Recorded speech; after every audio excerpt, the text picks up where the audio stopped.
Cada año en toda Europa estarían muriendo de manera prematura unas 300.000 personas por enfermedades directamente asociadas con la calidad del aire. ¿Funcionan las zonas de bajas emisiones? ¿Son una buena solución? Y tal y como las hemos aplicado, ¿están funcionando?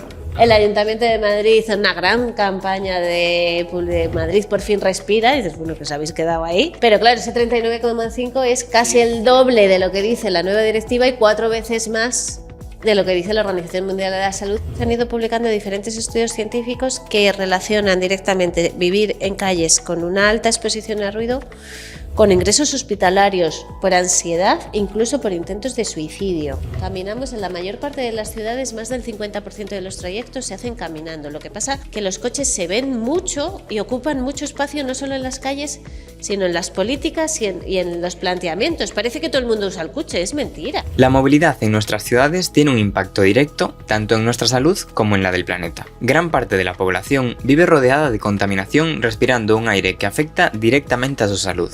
En esta entrevista contamos con Carmen Duce, ingeniera industrial e investigadora, miembro de la Coordinación Confederal de Ecologistas en Acción y coordinadora de la campaña Clean Cities España. Hablamos con ella para que nos cuente cómo de grave es el problema de calidad del aire, sus principales causas y si herramientas como las zonas de bajas emisiones son realmente efectivas para combatir este problema. Cuéntanos primero qué es Clean Cities. Clean Cities es una campaña europea que nació en el año 2021 y desde ahí lo que se planteó fue empujar una campaña que permitiera la conexión de iniciativas locales, que hay un montón en toda Europa, que ya estaban trabajando para mejorar la calidad del aire y la descarbonización del transporte urbano, específicamente en ciudades y específicamente con movilidad. Una red que englobe, o sea, un conglomerado de gente que ya estaba haciendo cosas, ¿no? Aunar esfuerzos y hacer sinergias entre... Exactamente, la idea es dar un paraguas que nos permita, pues eso, estar más en conexión, intercambiar experiencias, intercambiar materiales,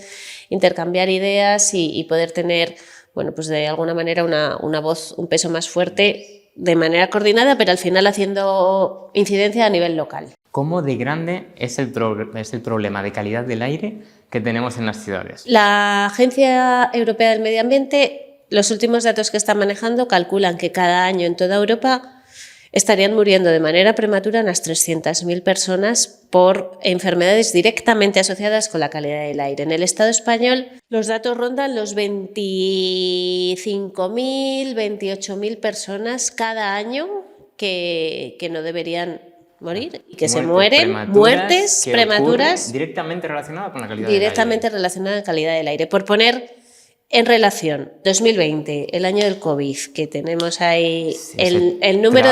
¿Cuántas fueron? El número de muertes asociadas al COVID fueron 80.000. Es una barbaridad y hubo que tomar medidas extremas, pero estamos hablando de casi 30.000 personas asociadas cada año. Por accidentes de tráfico, creo que son unos 4.000.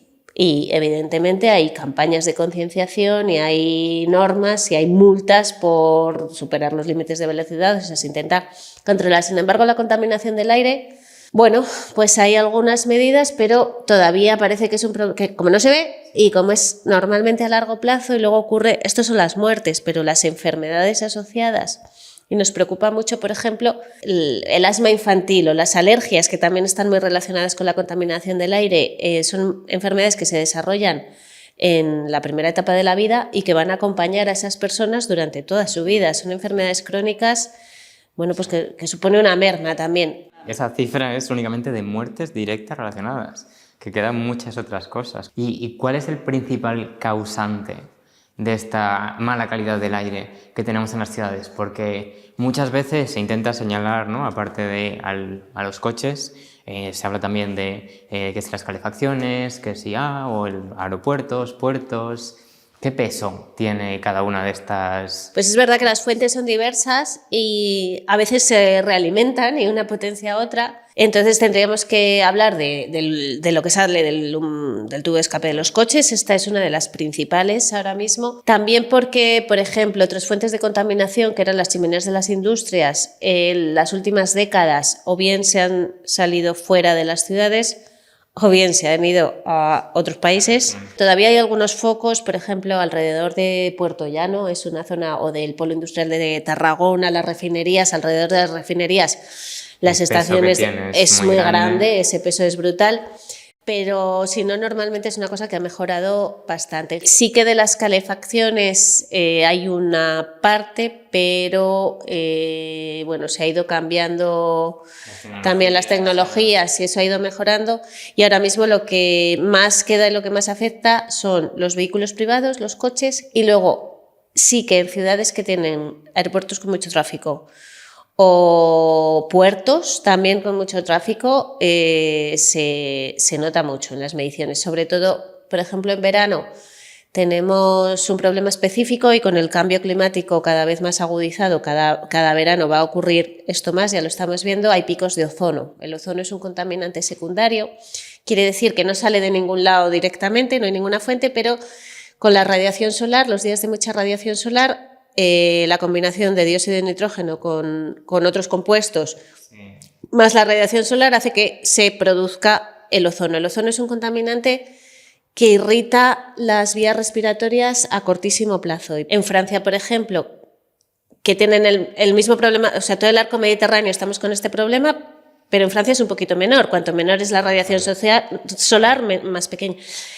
En los Juegos Olímpicos del año pasado estuvieron a punto de parar algunas pruebas por las alertas de ozono, y este año 2025 en algunas ciudades han cortado el tráfico por alerta de ozono. Aquí en el Estado español, en Valladolid, por ejemplo, sí que se ha llegado a cortar el tráfico por alertas de ozono en unas cuantas decenas de ocasiones desde que está puesto en marcha el protocolo.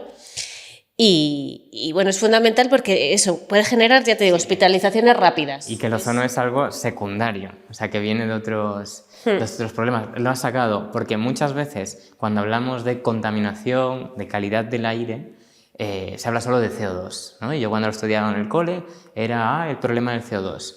Pero ¿cuál es la diferencia entre el CO2 y otros compuestos contaminantes que afectan a la calidad del aire? El CO2 per se, el dióxido de carbono, no es tóxico, no nos afecta a los seres humanos, bueno, sí que si lo respiramos en grandes cantidades, pero no es uno de los que se considera como contaminantes atmosféricos. Sí que es un gas de efecto invernadero y es el principal gas o gas referencia para el cambio climático, para ver qué está pasando, que es un problema diferente, pero está muy relacionado y, por ejemplo, con esto del ozono lo vemos cómo se relaciona. Pero lo que consideramos contaminantes atmosféricos, sobre todo, son los que nos afectan directamente a la salud cuando lo respiramos.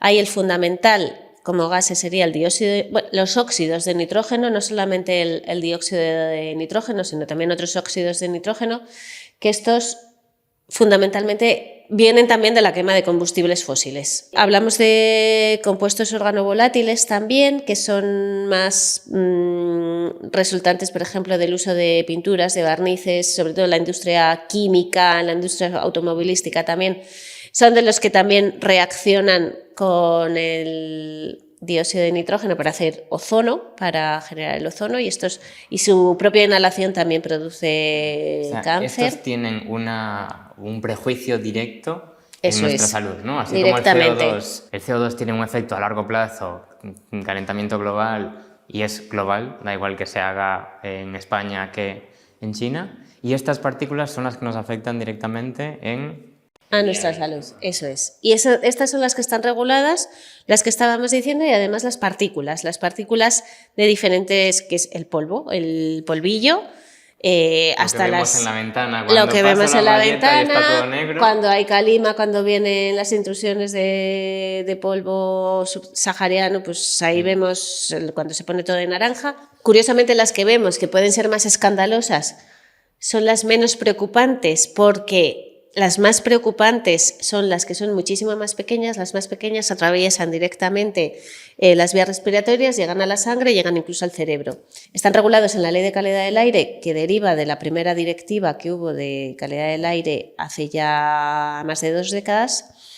Y ahora, desde octubre de 2024, tenemos una nueva directiva europea revisada con nuevos valores, porque lo que ocurrió fue que la Organización Mundial de la Salud en el año 2021, después de revisar un montón de centenares de estudios científicos, lo que vio es que los límites que se habían marcado en la primera normativa estaban muy por encima de lo que debería considerarse saludable. Entonces bajó las recomendaciones pues prácticamente a la 1/4 parte, Y la Directiva Europea de Calidad del Aire al final en lo que se quedó no llegó a lo que dice la Organización Mundial de la Salud, terminó como en medio. Y ahora mismo estamos en el proceso de transponer esa directiva y tener unos nuevos límites. Es lo que se lee en muchos titulares, ¿no? De que, bueno, algunas ciudades cumplen la normativa europea, pero se quedan años luz de Efectivamente. las recomendaciones de la Organización Mundial de la Salud. Eso es. Por ejemplo, para el caso del dióxido de nitrógeno, lo que marcaba era una media anual de un máximo de 40 microgramos por metro cúbico, y hasta el año 2022-2023 estuvieron superándolo. En el año 23 ya consiguieron cumplir, se quedaron en 39,5, se olvidé, pero consiguieron cumplir. El Ayuntamiento de Madrid hizo una gran campaña de Madrid por fin respira, y dices, bueno, que os habéis quedado ahí.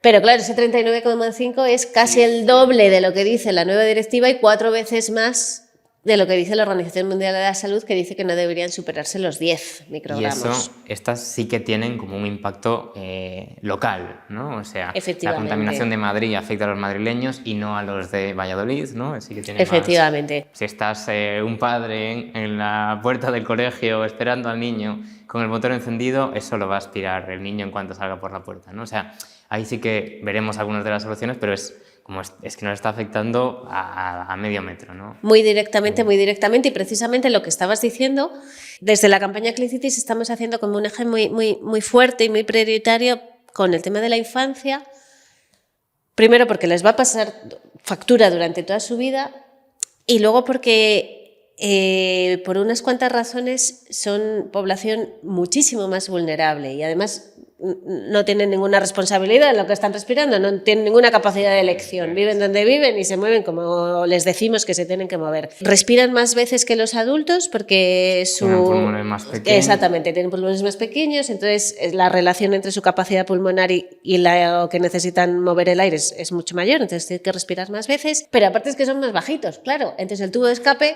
les pilla muy cerca. O sea, esto es de cajón, pero claro, es que lo están respirando directamente. ¿Y qué más cosas? Aparte de la calidad del aire, ¿es el único problema que tenemos en la ciudad o qué más contaminaciones tenemos en la ciudad? Pues hay una que no se conocía mucho y cada vez hay más estudios y además bastante dramáticos, o sea, lo que que es el ruido.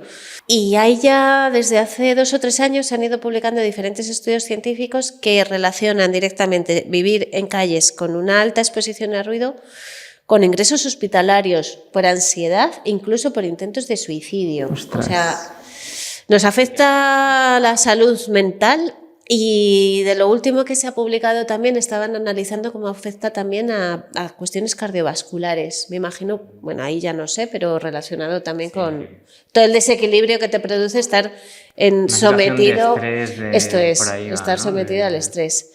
Me vi hace poco una charla que se daba en La Rioja, Logroño, que tampoco parece pequeña a priori, no sé cuántos habitantes tiene, pero es una cosa 200.000 o algo así. Todo Logroño vivía por encima de las recomendaciones de ruido de la Organización Mundial de la Salud. Es como, y yo que vivo en Madrid, claro, que escucho todo el rato, día y noche, los coches pasar por mis ventanas, a veces se callan y escuchas que hay hasta algún pájaro, ¿no? Es como...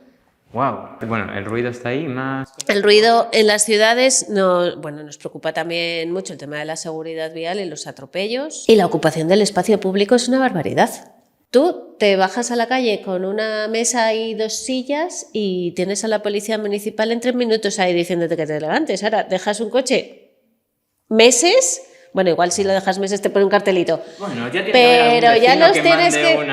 ya te puede crecer... Sí, ya te puede crecer... Y es una privatización del espacio público que hemos naturalizado. La mayoría de las calles, si miramos así, es que es casi el 70% del espacio ocupado por máquinas que son muy útiles cuando son útiles, pero que el 95% del tiempo las tenemos paradas, que no... Entonces, la quema de combustibles fósiles, los gases de efecto invernadero, los contaminantes atmosféricos, el ruido, la ocupación del espacio público, la seguridad, el gasto energético también. Si miramos de manera global... Una máquina de 1000 kilos para llevar a un hombre de 70... Es que no tiene sentido, es completamente ineficiente. Sí. Vamos a poner la mirada en el optimismo. ¿Qué soluciones hay? ¿Qué podemos hacer para mejorar la calidad del aire en las ciudades? Pues lo mejor es que es fácil, es que es muy fácil, sobre todo. Venga, Carmen.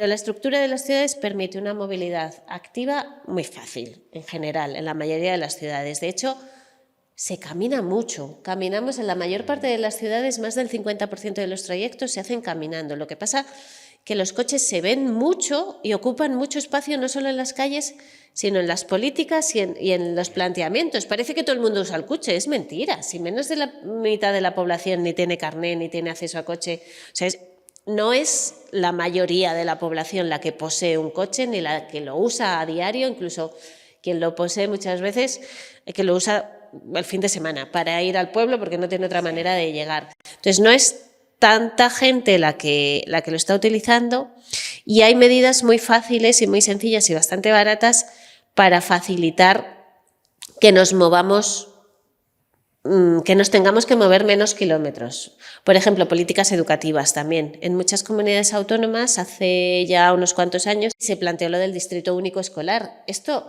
que podías escoger el colegio que quieras para tu hijo, ¿no? Independientemente del barrio donde vivas. Eso es, exacto. Eso implica que igual tienes que llevar a tu hijo a la otra punta de la ciudad porque allí está Esto es una barbaridad. En términos energéticos y de movilidad, es una barbaridad, y en términos de autonomía infantil también, porque de repente hay un montón de criaturas que hasta no hace tanto bueno, no hace tanto, ya hace unas cuantas décadas, pero yo recuerdo que íbamos andando al cole en grupo sin adultos, o sea, sin supervisión adulta, por la mañana, por la tarde nos podíamos mover, íbamos al parque.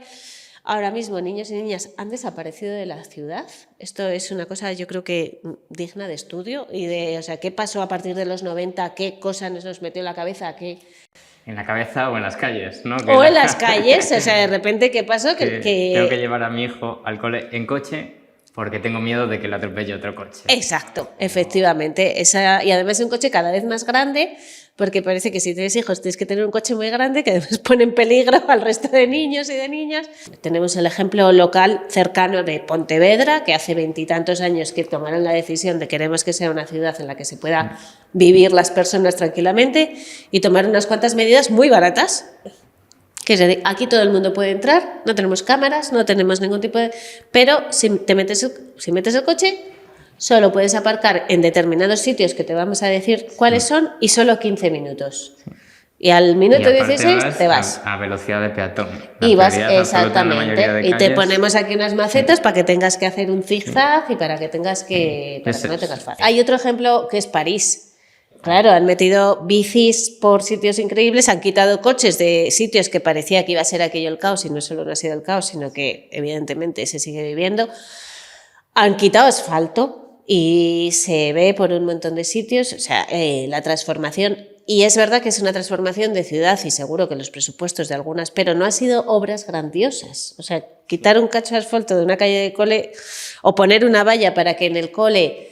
Una maceta para que los coches Una maceta, no entran. Claro, estamos hablando de actuaciones muchísimo más baratas que la mayor parte de las transformaciones urbanas que se hacen, y con un impacto muy fuerte. Lo primero, reducir coches, ¿no? O sea, no tiene sentido que para movernos a 15 minutos lo hagamos en coche, pudiéndolo hacer de manera activa, que ya lo hacemos. Lo comentabas que las cuotas modales en España están muy bien en cuanto a movilidad activa, en caminar. Y las ciudades, sí es muy claro, las ciudades que no tienen esa cuota modal, en general son ciudades que por su orografía son bastante dispersas además, y que además desgraciadamente, coincide con que tienen un sistema de transporte público, pues si somos optimistas lo diremos muy mejorable, o si no, bastante lamentable. El autobús tiene que ser no puede ser que sea el vehículo de las personas que no tienen otra opción. No, tiene que ser la primera opción para todo el mundo, porque es el que te va a llevar rápido, el que seguro que te deja en hora, el que te permite ir haciendo otras cosas mientras estás moviendo. Cuando tengas un problema va a estar ahí el autobús, se te rompe el coche, te rompes una pierna. Efectivamente. Tiene que estar ahí el transporte público. Más cosas. O sea, hemos dicho de quitar coches. Una de las medidas que se ha tomado a través de alguna directiva europea y que en España se ha aplicado son las zonas de bajas emisiones. ¿Funcionan las zonas de bajas emisiones? ¿Son una buena solución? Y tal y como las hemos aplicado, ¿Están funcionando? Podrían funcionar y, por ejemplo, una de las primeras que se puso en marcha en el año 2019, o de lo que podría llamarse como zonas de bajas emisiones, fue Madrid Central, pero Madrid Central, no Madrid 360, Madrid Central sí. con Carmena como alcaldesa.